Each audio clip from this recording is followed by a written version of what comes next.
19세기 미국의 문학, 철학, 사상가였던 랄프 월더 에머슨은 이런 얘기를 했어요. 우리는 언제나 살아갈 준비를 할 뿐 정작 삶을 살지는 않는다. 인생에 만나는 맛이 나는 행복한 그날은 기필코 다음에 찾아올 것이다 하면서 열심히 살아가다가 쓰러지는 것이죠. 잘 먹고 잘 살려고 궁리하고 준비하고 대비하면서 살아갈 뿐 한 번도 정작 행복한 인생을 살지는 못하는 사람들이 많다는 겁니다. 지금도 우리는 바쁘죠. 돈 버느라 바쁘고 공부하느라 바쁘고 목표를 세워놓고 그 계획에 따라서 목표를 달성하느라고 바쁩니다. 이러한 우리들에게 오늘 본문의 말씀은 참 행복이 무엇인지, 그리고 어떻게 그 행복한 삶을 누리게 되는지를 가르쳐 줍니다. 먼저 11절 말씀을 보시면 다시 한번 읽을까요? 같이 읽겠습니다. 하나님이 모든 것을 지으시되 때를 따라 아름답게 하셨고 또 사람들에게는 영원을 사모하는 마음을 주셨느니라. 그러나 하나님이 하시는 일의 시종을 사람으로 측량할 수 없게 하셨도다. 우리가 행복한 삶을 누리기 위해서는 먼저 이 전제되는 이 오늘 11절에 담겨져 있는 내용을 잘 이해를 해야 됩니다. 첫 번째가 뭐냐면 이 세상에 대한 바른 이해예요. 하나님이 모든 것을 지으시되 때를 따라 아름답게 하셨고, 창조주 하나님께서 만물을 지으셨습니다. 그런데 하나님은 때를 따라 아름답게 하셨다. 즉시 생각나는 게 있죠. 하나님이 천지 만물을 창조하실 때에 보시기에 뭐예요? 좋았더라. 보시기에 심히 좋았더라. 그런데 문맥상으로 볼 때 오늘 이 말씀은 그 앞에 때라고 하는 것이 그 앞에 3장 2절부터 8절까지 나오는 내용들을 의미하고 있어요. 날 때가 있으면 죽을 때가 있고, 심을 때가 있으면 심은 것을 뽑을 때가 있고, 죽일 때가 있으면 치료할 때가 있고, 헐 때가 있으면 세울 때가 있고, 이렇게 쭉 나가잖아요. 마지막 내려가 보면 사랑할 때가 있고 미워할 때고, 전쟁할 때가 있고 평화할 때가 있고, 이 모든 것을 쭉 하나님이 하나님의 때에 하나님의 완전하신 주권과 섭리대로 이루어 가신다는 것입니다. 그러므로 이 모든 때가 하나님의 뜻과 섭리대로 이루어질 때에 아름다운 것이라는 것이죠. 때를 따라 아름답게 하셨다는 이 말씀에는 시간, 때를 따라 변화하는 그것들이 지니고 있는 아름다움, 그래서 변화와 함께 새로운 아름다움이 주어지는 것을 얘기합니다. 봄이 되면 봄대로, 여름이 되면 여름대로, 가을 또 겨울이 되면 그 각각의 계절에 합당한 적당한 아름다움이 있다고 하는 얘기죠. 그런데 봄이 되면 언제나 여름이 올까? 여름 되면 언제나 낙엽지는 가을이 올까? 이러면서 살아가는 사람들은 각 계절의 하나님이 만드신 아름다움을 누리지 못하는 거죠.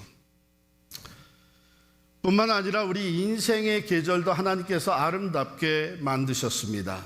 어린 시절은 어린 시절의 아름다움이 있고, 청년이 되고 성인이 되면 젊은 시절 또 성인의 삶의 아름다움이 있고, 노년이 되면 또 노년의 삶의 아름다움이 있게 만드셨다는 것이죠.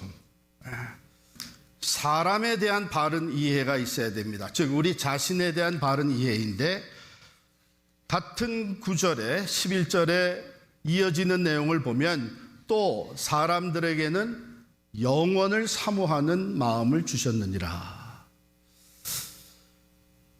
원래 하나님이 인간을 만드실 때에 하나님께서 인간을 영적인 존재로 만드신 이유는 영이신 하나님과 우리가 영원히 교제하면서 살도록 만드신 거죠. 그래서 사람에게는 영원을 사모하는 마음을 주셨다는 이 말 속에는 무엇이 담겨져 있냐면 하나님께서 우리 모든 피조물 중에 사람에게는 시간을 의식하며 살게 만드셨다는 거예요.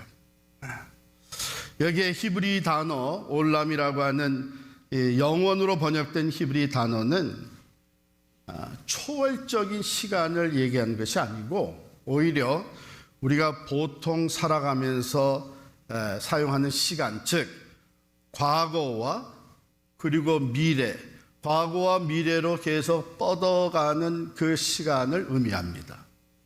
그래서 뉴 잉글리시 바이블에 보면 또한 하나님은 사람에게 과거와 미래라는 시간을 의식할 수 있게 하셨다고 번역을 했습니다.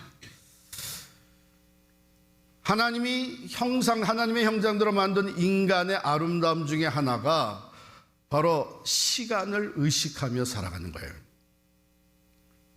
이것을 반대로 얘기하면 우리가 때를 알지 못하고 시간을 의식하지 못하고 살수록 인간다움을 상실하게 되는 것이죠.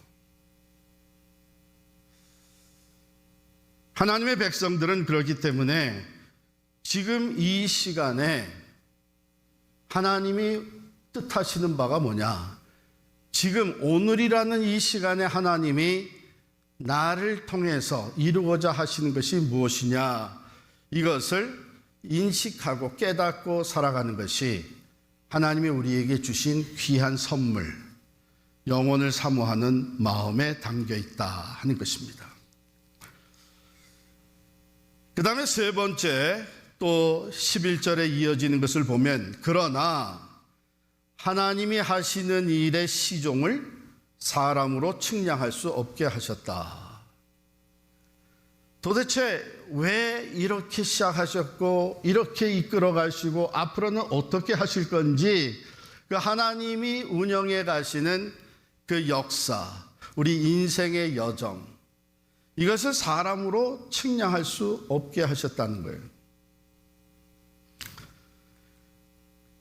왜 그러시는가? 그것은 하나님께서는 우리가 하나님이 하시는 일을 분석하고 이해하려고 하는 것보다는 하나님을 신뢰하기를 원하시기 때문입니다. 하나님이 선하시고 완전하신 분이고 우리가 그렇게도 좋아하며 외우고 있는 로마서 8장 28절 하나님을 사랑하는 자 곧 그 뜻대로 부르심을 입은 자들에게는 모든 것이 합력하여 선을 이루느니라. 이 말씀대로 우리는 잘 이해하지 못하지만 깨닫지 못하지만 그러나 하나님이 신실하시기 때문에 합력하여 선을 이루실 줄을 믿고 알기 때문에 우리는 그분이 우리의 발걸음을 최선의 길로 이끌어 주실 줄 알고 신뢰하는 것이죠. 바로 하나님이 인도하시는 그 길에는 때로 고난의 길도 있습니다. 고난을 통과할 때에 하나님이 이것을 통해서 우리에게 합력하여 선을 이루시고 최선의 길로 이끄신다고 하는 것이 있다면 그 고난 가운데도 감사가 있고 기쁨이 있을 텐데 그것을 이해하고 깨닫지 못하면 고난이 그저 고통이고 낙심이고 좌절이 되고 말죠. 그래서 그 가운데 오히려 원망과 불평이 나오게 됩니다. 출애굽한 이스라엘 백성들의 예가 바로 그거예요. 하나님은 그들을 약속의 땅, 젖과 꿀이 흐르는 가나안 땅으로 들여보내시기 전에 그 땅에 들어가서 오랫동안 하나님의 은혜와 복을 누리며 살게 하시기 위해서 준비시킨 것이 바로 광야의 여정이에요. 그런데 그것을 깨닫지 못하고 하나님을 신뢰하지 못했던 이스라엘 백성들은 하나님이 우리를 여기까지 끌어내서 여기서 다 죽게 만드는 거냐, 돌을 들어서 모세와 아론을 치려고 그랬습니다. 이제라도 돌아가자. 결국 그 세대는 하나님의 은혜와 복을 가나안 땅에서 누리지 못하고 광야에서 다 죽고 말았습니다. 바로 이 세 가지를 전제로 해서, 즉 하나님이 모든 것을 그때에 따라 아름답게 만드셨다고 하는 것, 그리고 하나님은 사람에게는 시간을 인식하고 영혼을 사모하는 마음을 갖게 하심으로 인해서 지금이라고 하는 시간에 하나님의 뜻을 찾고 분별해서 하나님이 아름답게 만드신 것을 fully enjoy하며 하나님의 뜻을 이루게 하셨다고 하는 것. 그러나 우리가 하나님이 하시는 일을 다 알 수 없기 때문에 우리는 하나님이 선하시고 완전하심을 믿고 그를 신뢰하며 살아가야 한다는 이것을 전제로 해서 이어지는 12절 13절은 인간의 참 행복이 무엇이냐 하는 것을 말해줘요. 12절 같이 읽을까요? 같이 읽습니다. 사람들이 사는 동안에 기뻐하며 선을 행하는 것보다 더 나은 것이 없는 줄을 내가 알았고. 이 내가 누구예요? 전도서를 기록한 전도자죠. 그 전도자가 누구예요? 모든 부귀 영화 권세를 누구보다도 많이 누렸던 솔로몬이죠. 솔로몬이 결국은 그 인생 가운데서 깨달은 것이 뭐냐, 가장 지혜롭다고 하는 솔로몬이 깨달은 것이 뭐냐 하면, 사람이 사는 동안이라면 그것은 현재를 얘기하는 거예요. 지금이라고 하는 삶 가운데서 기쁨으로 선을 행하는 것이 가장 행복한 것이다. 이거보다 더 나은 것은 없는 줄을 내가 깨달았다 하는 것입니다. 여러분, 사람이 선을 행해야 되는 것은 창조의 목적이에요. 에베소서 2장 10절에 보면 우리는 그가 만드신 바라 그리스도 예수 안에서 선한 일을 위하여 지으심을 받은 자니 이 일은 하나님이 전에 예비하사 우리로 그 가운데서 행하게 하려 하심이라 그랬어요. 본래 선을 행하도록 창조되었어요. 그렇기 때문에 우리가 그 창조의 목적에 따라서 오늘이라고 하는 삶의 시간에서 선을 행할 때에 요즘 많이 팽배해지고 있는 그 우울증도 극복하고 활기차게 살아갈 수 있다고 하는 것이죠. 그리스도인의 삶은요, 우리가 이 세상을 살아가면서 얼마나 얻었느냐, 부와 명예와 권력, 부귀영화를 얼마나 얻었느냐에 있는 것이 아니고 얼마나 베풀었느냐에 있는 것입니다. 하나님은 우리가 지으심을 받은 그 목적대로 살았는지 그 여부를 따라서 우리를 평가하실 것입니다. 이제 우리 13절 말씀 같이 읽겠습니다. 시작.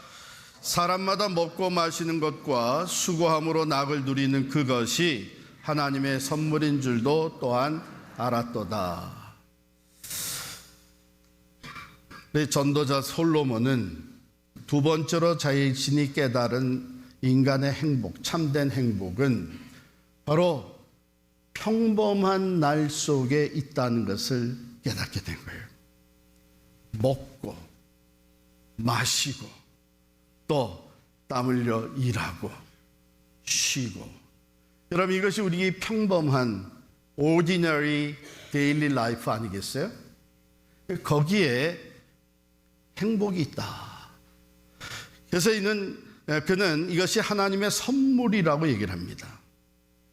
그러니까 평범한 우리의 나날이 먹고 마시고 일하고 쉬고 하는 이런 특별한 날이 아니라 평범한 일상이 하나님의 선물이란. 우리가 은혜, 오늘 은혜 찬양을 귀하게 해주셨는데 그 은혜라는 말의 본 뜻이 선물이라는 뜻입니다. 그 선물을 받으면 어떻게 돼요? 감사한 마음 갖죠. 감사해요. 그러므로 평범한 날들에 담겨져 있는 하나님의 선물,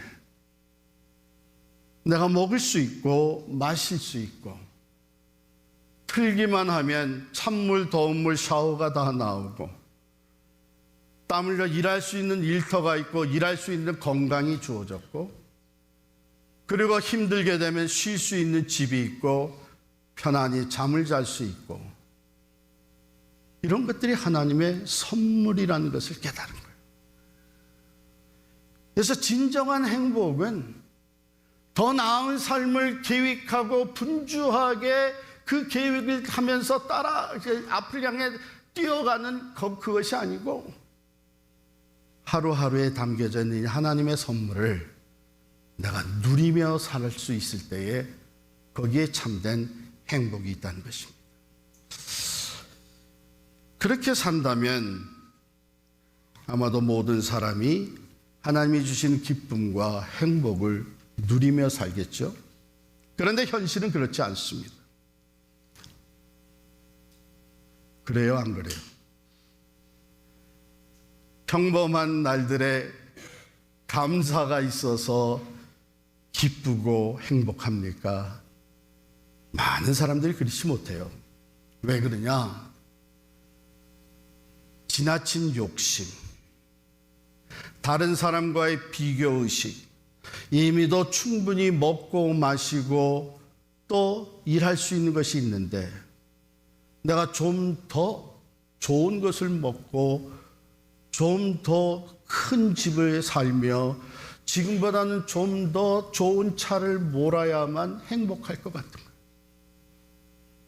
그래서 우리 인간의 그 욕심과 다른 사람의 비교의식 때문에 눈이 가려워집니다. 뭘 못 보는 거예요? 이미 우리가 행복할 수 있는 것을 평범한 매일의 삶에 주신 것을 보지를 못하는 거예요. 그래서 또 계획을 합니다. 내일은 이 일을 위해서 성공할 것이다. 그러면 행복해질 것이다. 더 큰 것을 계획을 합니다. 더 많은 것을 얻을 수 있다고 믿고 바삐 계획하며 살아가는 동안에 우리는 인생을 산 것이 아니죠. 제대로 행복한 삶을 살아가지 못하고 더 바삐, 더 열심히 내일을 계획하며 살다가 어느 날 황혼이 찾아오고 나도 모르는 순간에 쓰러지게 된 것이죠. 일 안 하고 놀고 먹는 것이 좋은 게 아니죠. 우리가 일할 수 있다고 하는 것, 하나님의 선물입니다. 건강도 선물이고 일터도 선물이고 거기에 한 걸음 나아가서 일한 결과를 우리가 거둬들일 수 있는 것도 선물입니다. 사도 바울은 성도들에게 누구든지 일하기 싫거든 먹지도 말라 했습니다. 우리가 잘 아는 벤자민 프랭클린은 일하는 농부는 앉아있는 신사보다 존귀하다 그랬습니다. 또 워너메이커는 이런 얘기를 했어요. 나는 일하기 위해서 태어났다는 사실을 자각하는 사람은 행복한 사람이다. 우리 12절 13절을 다시 한번 한 목소리로 읽겠습니다. 시작. 사람들이 사는 동안에 기뻐하며 선을 행하는 것보다 더 나은 것이 없는 줄을 내가 알았고 사람마다 먹고 마시는 것과 수고함으로 낙을 누리는 그것이 하나님의 선물인 줄도 또한 알았도다. 지혜자, 전도자 솔로몬은요, 인생의 의미를, 참 인생의 행복을 소박한 데서 발견을 했습니다. 하나님께서 만물을 창조하실 때에 때를 따라 아름답게 만드셨다는 것을 믿고 하늘을 바라보면서 모든 상황 속에서 그 아름다움으로 인하여 기뻐하는 삶 뿐만 아니라 이웃을 위해 선을 베풀면서 살아가는 삶, 먹고 마시고 수고하고 쉬고 하는 것이 즐거움이 되는 하나님이 내게 베풀어 주신 선물이라는 것을 깨닫고 즐겁게 하루하루를 살아가는 삶, 거기에 참된 행복이 있다는 것이죠. 우리의 염려와 계획은 모두 주님께 다 맡기고, 왜? 그가 모든 것을 합력하여 선을 이루실 뿐만 아니라 고난의 때는 고난의 때를 따라서 아름다움을 우리에게 보게 하시고, 또한 형통한 날에는 형통한 것을 통해서 아름다운 것을 누리게 하여 주십니다.